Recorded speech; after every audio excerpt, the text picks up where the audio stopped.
अगर आप भी रोज़-रोज़ एक ही तरीके का नाश्ता खा कर बोर हो चुके हैं और आप चाहते हैं कि आज कुछ नया ट्राई किया जाए, तो आज मैं आपके लिए लेकर आई हूँ बहुत ही ज़्यादा हेल्दी, क्रिस्पी और टेस्टी नाश्ता।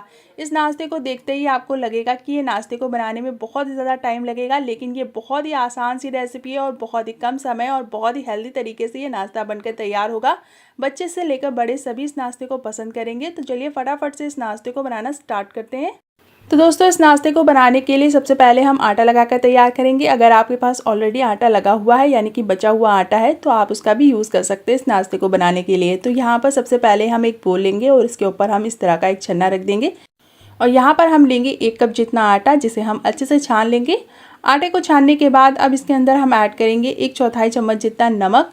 नमक डालने के बाद अपने नाश्ते को क्रिस्पी करारा बनाने के लिए हम इसमें ऐड करेंगे 2 टेबलस्पून जितना रिफाइंड ऑयल। आप चाहें तो यहाँ पर देसी घी का भी इस्तेमाल कर सकते हैं।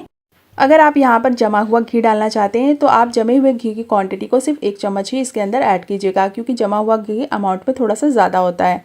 तो यहाँ पर तेल डालकर इसे हम अच्छे से मिक्स कर लेंगे। तो यहाँ पर आटा और तेल आपस में अच्छे से मिक्स हो जाएगा। उसके बाद हम इसमें धीरे धीरे करके पानी ऐड करेंगे। पानी ऐड करके अपने आटे को हम जोड़ना स्टार्ट करेंगे। तो यहाँ पर आपको ध्यान रखना है, इसमें आपको धीरे धीरे करके ही पानी डालना है, एक साथ पानी नहीं डालना है, क्योंकि हमने आटे में थोड़ा सा तेल डाला है। इसलिए आपको इसे गूँथने में बहुत ज़्यादा पानी की रिक्वायरमेंट नहीं होगी, क्योंकि जब हम आटे में घी डालते हैं या फिर तेल डालते हैं तो बहुत ही कम पानी में हमारा आटा गूँथ कर रेडी हो जाता है। अगर ये आटा बहुत ज़्यादा सॉफ्ट हो गया, इसमें आपने ज़्यादा पानी डाल दिया, तो हमारा नाश्ता बिल्कुल भी क्रिस्पी नहीं बनेगा। इसलिए मेक श्योर कीजिएगा कि कम से कम पानी में इस आटे को गूँथें। एक बार जब आटा हमारा अच्छे से बाइंड हो जाएगा, उसके बाद हम इसे 2 से 3 मिनट के लिए अच्छे से नीट करेंगे, ताकि इसके अंदर कोई भी क्रैक्स वगैरह ना हो, एकदम स्मूथ हो जाए हमारा ये डो। तो जब हमारा डो अच्छे से स्मूथ हो जाएगा, तब हम इसे 2 से 3 मिनट का रेस्ट देंगे, ताकि हमारा जो आटा है वो अच्छे से सेट हो जाए और जब इससे हम नाश्ता बनाएं तो इसके अंदर कोई भी क्रैक्स वगैरह ना आए। तो चलिए फ्रेंड, अब अपने आटे को हम रेस्ट पे छोड़ देते हैं। जब तक कि हमारा आटा रेस्ट कर रहा है, हम फटाफट से अपने नाश्ते के लिए दूसरी तैयारी कर लेते हैं। तो दोस्तों, अब अपने नाश्ते के लिए हम स्टफिंग तैयार करेंगे, जिसके लिए हमने यहाँ पर इतनी सारी सब्जियों का इस्तेमाल किया है। तो यहाँ पर मैंने पत्ता गोभी, गाजर, शिमला मिर्च और एक प्याज को काट कर रखा है, 2 हरी मिर्च को भी काट लिया है। तो यहाँ पर सब्जियाँ आप अपने अकॉर्डिंग भी ले सकते हैं, जो भी सब्जियाँ आपको पसंद है वो सारी सब्जियाँ आप इसमें ले सकते हैं। तो सब्जियों को हमने पहले अच्छे से वॉश करके इस तरह से रफली चॉप कर लिया है, यानी कि कट कर लिया है। इसके बाद एक चॉपर की हेल्प से हम इसे अच्छे से चॉप कर लेंगे। इस तरह से इन सब्जियों को चॉप करने में बहुत ही कम समय लगता है। अगर आप इसे हाथ से काटेंगे तो इसमें बहुत ज़्यादा टाइम लगेगा। अगर आपके पास इस तरह का चॉपर नहीं है तो आप इसकी जगह पर मिक्सी के जार का भी इस्तेमाल कर सकते हैं। अगर आप इन सब्जियों को मिक्सी के जार में चॉप कर रहे हैं तो आपको मिक्सी को रुक रुक के चलाना होगा, ताकि हमारी जो सब्जियां हैं वो बहुत ज़्यादा फाइन ना हो जाए और उनके अंदर का पानी रिलीज़ ना हो जाए। तो बस इसी बात का आपको ख्याल रखना है। तो देखिए, यहाँ पर हमने अपनी सारी सब्जियों को अच्छे से चॉप कर लिया है एक बार में ही, और आप देख सकते हैं कितनी फ़ाइन हमारी ये सब्जियां चॉप होकर रेडी हो चुकी है। तो अब इसे हम एक बोल में ट्रांसफ़र कर लेंगे। तो सब्जियों को चॉप करने के बाद आपको इसके अंदर कुछ भी ऐड नहीं करना है, नमक वगैरह कुछ भी ऐड नहीं करना है। उससे हमारी सब्जियों का पानी निकल जाता है और इसके अंदर का जो पोषक तत्व है वो भी ख़त्म हो जाता है। इसके लिए हम क्या करेंगे, सबसे पहले चलेंगे अपनी गैस की तरफ। यहाँ पर हम रखेंगे एक कढ़ाई और इसके अंदर हम ऐड करेंगे 1 छोटा चम्मच जितना ऑयल। तेल डालकर अब इसे हम अच्छे से गर्म होने देंगे। जैसे ही हमारा तेल गर्म हो जाएगा, हम इसमें ऐड करेंगे थोड़ी सी बारीक कटी हुई लहसुन के टुकड़े। तो यहाँ पर अगर आप लहसुन नहीं खाते हैं तो आप लहसुन को स्किप भी कर सकते हैं। इसकी जगह पर आप अदरक का भी इस्तेमाल कर सकते हैं, या फिर आप इसकी जगह पर अदरक लहसुन पेस्ट का भी इस्तेमाल कर सकते हैं। इसके साथ ही इसमें डालेंगे 1/4 चम्मच जितना साबुत जीरा। इन दोनों ही चीज़ों को हम अच्छे से पका लेंगे, जब तक कि लहसुन का जो कच्चापन है वो दूर नहीं हो जाता। तो बस 1 सेकंड ही लगेगा लहसुन को हल्का सा पकने में। तो यहाँ पे देखिए, जैसे ही हमारा लहसुन थोड़ा सा पक जाएगा, यानी कि इसका कच्चापन दूर हो जाएगा, अपनी चॉप की सब्जियों को हम इसके अंदर ऐड कर देंगे। सब्जियों को डालने के बाद हम इसे 1 मिनट के लिए अच्छे से मिक्स कर लेंगे, ताकि सारी चीज़ें आपस में अच्छे से मिक्स हो जाएं और ये थोड़ी सी गर्म हो जाएं। तो जैसे ही ये सब चीज़ें अच्छे से मिक्स हो जाएंगी, हम अपनी सब्जियों को सॉफ्ट करने के लिए इसके अंदर ऐड करेंगे थोड़ा सा नमक। नमक डालने से हमारी जो सब्जियां हैं वो काफ़ी अच्छे से सॉफ्ट हो जाती हैं, इसलिए इसके अंदर 1/4 चम्मच जितना नमक डालकर इसे हम फिर से एक बार अच्छे से मिक्स कर लेंगे। इस तरह से सब्जियों को पकाकर यूज़ करने से इसके अंदर जो भी फ्लेवर्स होते हैं वो भी बहुत ही ज़्यादा अच्छे आते हैं और ये नाश्ता बहुत ही ज़्यादा हेल्दी रहता है, क्योंकि इसके अंदर का जो पानी है वो बिल्कुल भी वेस्ट नहीं होता है। तो यहाँ पर अब इसे हम 1 से 2 मिनट के लिए इस तरह से कवर करके पका लेंगे, ताकि हमारी जो सब्जियाँ हैं वो अच्छे से सॉफ्ट हो जाएँ। 1 से 2 मिनट के बाद जब हमारी सब्जियाँ अच्छे से सॉफ्ट हो जाएंगी, तब हम इसे खोल कर चेक कर लेंगे। तो यहाँ पर आप देख सकते हैं कि हमारी जो सब्जियाँ हैं वो कितनी अच्छे से कुक हो चुकी हैं और इसका जो कलर है वो भी अब ट्रांसपेरेंट हो चुका है। तो अब इस टाइम पर अपनी गैस की फ्लेम को हम थोड़ा सा हाई कर देंगे और हाई फ्लेम पर इन सब्जियों को हम हल्का सा कुक करेंगे, यानी कि हल्के सा भून लेंगे ताकि इसके अंदर बिल्कुल भी मॉइस्चर ना रहे, हल्की सी ये ड्राई हो जाए। तो यहाँ पर देखिए 1 से 2 सेकंड लगेंगे इसे ड्राई करने में। जब ये अच्छे से ड्राई हो जाएगी तब हम इसके अंदर ऐड करेंगे थोड़े से बेसिक स्पाइसेस जो कि हम सभी के घरों में होता है।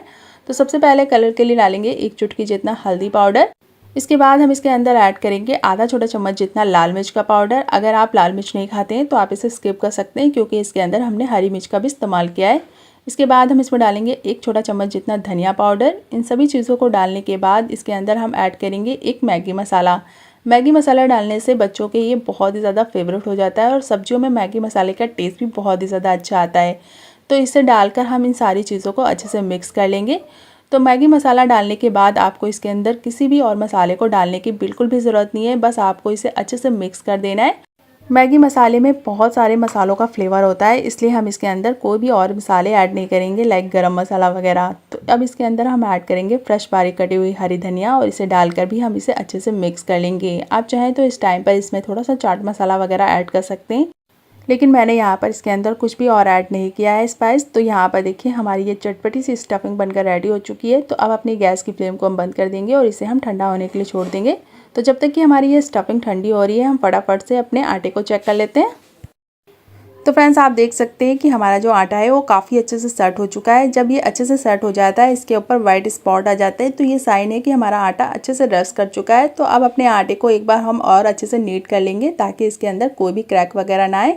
इसके बाद इस तरह से हम इसका एक पेड़ा तोड़ लेंगे एकदम नींबू के आकार का और इसे हम हाथों से अच्छे से चिकना कर लेंगे। लोई को अच्छे से चिकना करने के बाद अब इसे हम बेल लेंगे। बेलते समय आप चाहें तो इसके ऊपर थोड़ा सा ऑयल या फिर सूखा आटा अप्लाई कर सकते हैं ताकि इसे बेलते समय ये चकले पर बिल्कुल भी चिपके ना। तो इसकी आपको एकदम मीडियम साइज़ की रोटी बेल कर तैयार कर लेनी है, जैसे आप पूड़ी बेलते हैं सेम उसी तरह से। इसके बाद आपको अपनी स्टफिंग लेनी है और इसके मिड में यानी कि सेंटर में इस तरह से इसके अंदर रख देना है। तो जितनी स्टफिंग आप खाना पसंद करते हैं उसके अकॉर्डिंग आपको स्टफिंग रखनी है और स्टफिंग को आपको इस तरह से हल्का सा फैला लेना है। इसके बाद आपको इस तरह से चारों कॉर्नर को एक साथ जोड़ लेना है और इस तरह से आपको इसे फोल्ड कर लेना है जैसे हम कचौड़ी वगैरह फोल्ड करते हैं।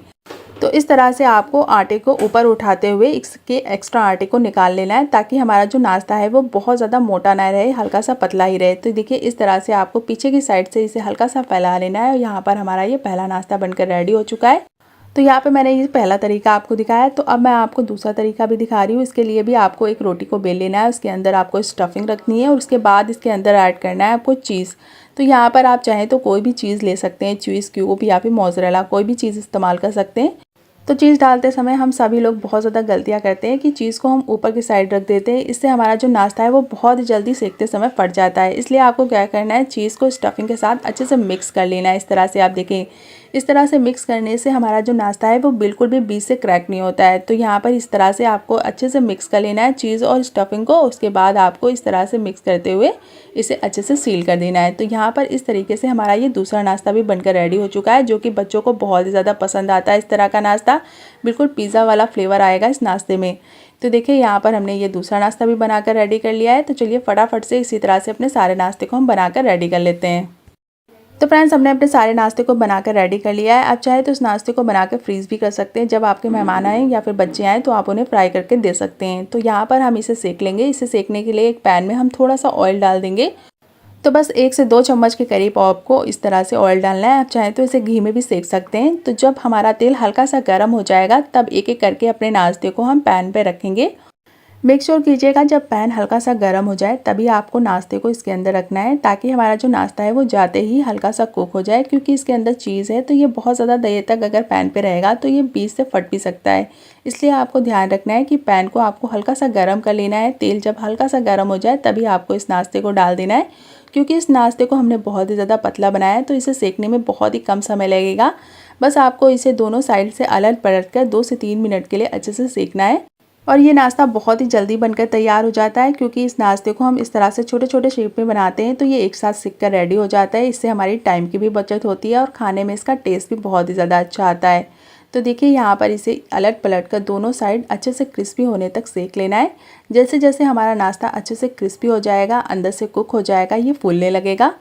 तो जब ये अंदर से हल्का सा फूलने लगेगा, ये साइन है कि हमारा जो नाश्ता है वो अच्छे से कुक हो चुका है अंदर से। तब अब इस टाइम पर आपको इस नाश्ते को तेल से बाहर निकाल लेना है। तो चलिए अब इसे हम गर्मा गर्म सर्व कर लेते हैं। तो देखिए कितना ज़्यादा क्रिस्पी और टेस्टी हमारा ये नाश्ता बनकर रेडी हुआ है और इस नाश्ते को बहुत ही कम तेल में हमने सेका है, तो ये बहुत ही ज़्यादा हेल्दी और टेस्टी होता है। तो यहाँ पर आप देख सकते हैं पैन में हमारा ऑयल भी बच गया है, क्योंकि ये नाश्ता बिल्कुल भी ऑयल को अपने अंदर अब्जॉर्ब नहीं करता है। तो चलिए इसी तरह से अपने बाकी बचे नाश्ते को भी हम बना लेंगे। तो दोस्तों बनकर रेडी हो चुका है हमारा ये बहुत ही ज़्यादा क्विक, हेल्दी और टेस्टी नाश्ता। आप देख सकते हैं देखने में कितना ज़्यादा टेम्पटिंग लग रहा है, खाने में उससे भी ज़्यादा टेस्टी होता है। एक बार आप इस नाश्ते को बनाकर खाएंगे तो बार बार बनाना चाहेंगे, क्योंकि ये बहुत ही ज़्यादा हेल्दी और टेस्टी होता है। तो फ्रेंड्स, अगर आपके भी बच्चे बाहर का पिज़्ज़ा बर्गर खाने की जिद करें तो आप घर पर ही इस तरह से इस नाश्ते को बनाकर दे सकते हैं, वो पिज़्ज़ा बर्गर खाना भी भूल जाएंगे। तो चलिए फ्रेंड, मिलते हैं नेक्स्ट वीडियो में ऐसी ही नई मज़ेदार रेसिपीज़ के साथ। तब तक के लिए अपना ख्याल रखें। Bye bye and take care and thanks for watching.